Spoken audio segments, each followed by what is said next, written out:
ಪ್ರಧಾನಿ ಮೋದಿಯವರಿಗೆ ಮತ್ತೆ ಗಾದಿ, ಬುರುಡೆಯೆಂದ ಇಂಡಿಯಾ ಮೈತ್ರಿಕೂಟ. ಮತಗಟ್ಟೆ ಸಮೀಕ್ಷೆಗಳ ಗಟ್ಟಿ ಅಂಕಿ ಸಂಖ್ಯೆ. ಸುದ್ದಿಗೆ ಸ್ವಾಗತ. ನಾನು ದೀಕ್ಷಾ ಬಂಗೇರ. ಪ್ರಧಾನಿ ನರೇಂದ್ರ ಮೋದಿ ನೇತೃತ್ವದ ಎನ್ಡಿಎ ಹ್ಯಾಟ್ರಿಕ್ ಗೆಲುವು ಸಾಧಿಸಲಿದೆ ಎಂದು ಮತಗಟ್ಟೆಗಳ ಸಮೀಕ್ಷೆಗಳು ಅಂದಾಜಿಸಿದೆ.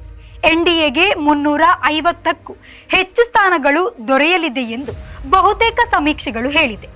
ಈ ಬಾರಿ ಲೋಕಸಭಾ ಚುನಾವಣೆಯ ಮತದಾನವು 7 ಹಂತಗಳಲ್ಲಿ ನಡೆದಿದ್ದು ಮೇ 1ರ ಶನಿವಾರದಂದು ಪೂರ್ಣಗೊಂಡಿತ್ತು. 18ನೇ ಲೋಕಸಭೆಗೆ ಮತ ಎಣಿಕೆಯು ಜೂನ್ 4ರ ಅಂದರೆ ಇಂದು ನಡೆಯುತ್ತಿದೆ.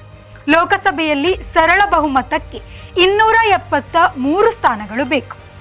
2019ರ 17ನೇ ಲೋಕಸಭಾ ಚುನಾವಣೆಯಲ್ಲಿ ಎನ್ಡಿಎ 353 ಸ್ಥಾನಗಳೊಂದಿಗೆ ಅಧಿಕಾರಕ್ಕೆ ಏರಿತ್ತು.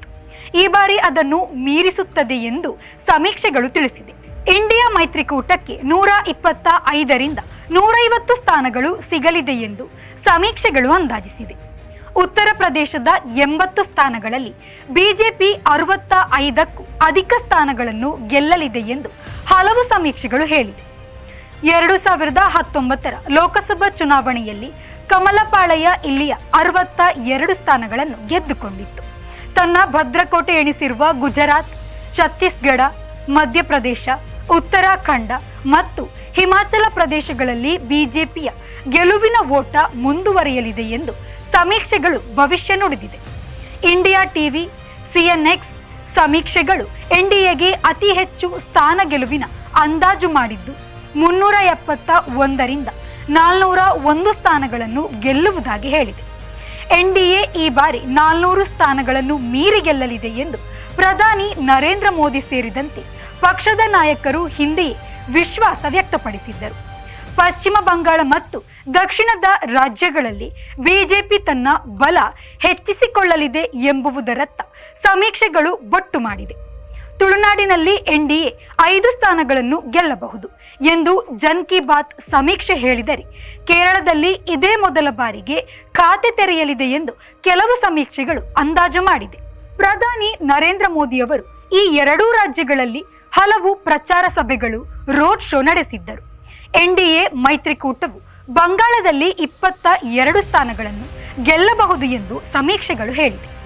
ಎಲ್ಲ ಸಮೀಕ್ಷೆಗಳ ಹೂರಣ ಬಗೆದು ನೋಡಿದರೆ ಉತ್ತರ ಪ್ರದೇಶದಲ್ಲಿ 80 ಸ್ಥಾನಗಳ ಪೈಕಿ ಬಿಜೆಪಿ 71, ಐಎನ್ಡಿಎ 9 ಸ್ಥಾನಗಳಲ್ಲಿ ಗೆಲುವು ಸಾಧಿಸಲಿದೆ ಎಂದು ಸಮೀಕ್ಷೆ ಭವಿಷ್ಯ ನುಡಿದರೆ, ಬಿಹಾರದಲ್ಲಿ ಬಿಜೆಪಿ ನೇತೃತ್ವದ ಎನ್ಡಿಎಗೆ ಬಹುಮತ ಸಿಗಲಿದ್ದು ಸಿಎಂ ನಿತೀಶ್ ಮೇಲುಗೈ ಸಾಧಿಸಲಿದ್ದಾರೆ.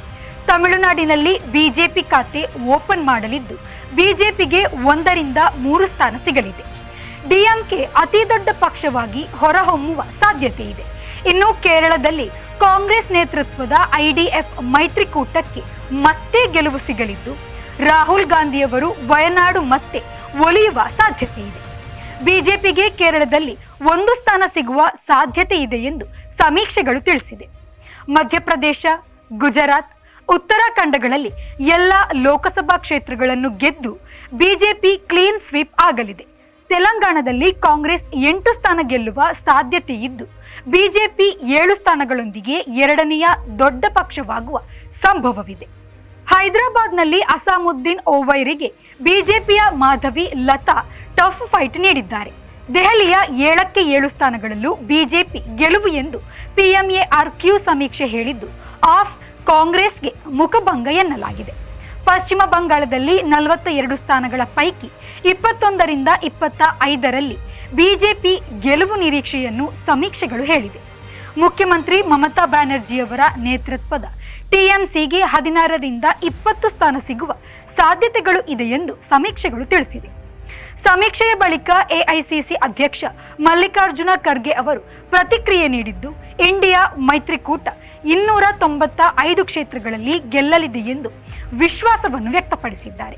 ಲೋಕಸಭಾ ಚುನಾವಣೆಯ ಕೊನೆಯ ಹಂತದ ಮತದಾನ ಮುಕ್ತಾಯವಾದ ಬೆನ್ನಲ್ಲೇ ಇಂಡಿಯಾ ಮೈತ್ರಿಕೂಟದ ನಾಯಕರು ದೆಹಲಿಯಲ್ಲಿ ಸಭೆ ಸೇರಿ ಜಯಿಸಬಹುದಾದ ಸ್ಥಾನಗಳ ಕುರಿತು ಲೆಕ್ಕ ಹಾಕಿದ್ದರು. ಸಭೆಯಲ್ಲಿ ಪಾಲ್ಗೊಂಡಿದ್ದ ನಾಯಕರು ನಿರ್ದಿಷ್ಟ ರಾಜ್ಯಗಳಲ್ಲಿ ತಮ್ಮ ಪಕ್ಷಗಳು ಜಯಿಸಬಹುದಾದ ಕ್ಷೇತ್ರಗಳ ಸಂಖ್ಯೆಗಳ ಅಂಕಿ ಅಂಶಗಳನ್ನು ನೀಡಿದ್ದರು. ಇವುಗಳನ್ನೆಲ್ಲ ಒಟ್ಟುಗೂಡಿಸಿದಾಗ 295 ಕ್ಷೇತ್ರಗಳಲ್ಲಿ ಜಯಿಸುವ ಮಾಹಿತಿ ದೊರೆಯಿತು ಎಂದು ಇಂಡಿಯಾ ಮೈತ್ರಿಕೂಟದ ಮೂಲಗಳು ತಿಳಿಸಿದೆ. ಇದು ಈ ಹೊತ್ತಿನ ಸುದ್ದಿ. ನಿರಂತರ ಸುದ್ದಿ ಮತ್ತು ಮನೋರಂಜನೆಗಾಗಿ V4 ನ್ಯೂಸ್ನ ಫೇಸ್ಬುಕ್ ಪೇಜ್ ಫಾಲೋ ಮಾಡಿ ಹಾಗೂ ಯೂಟ್ಯೂಬ್ ಚಾನಲ್ ಸಬ್ಸ್ಕ್ರೈಬ್ ಮಾಡಿ.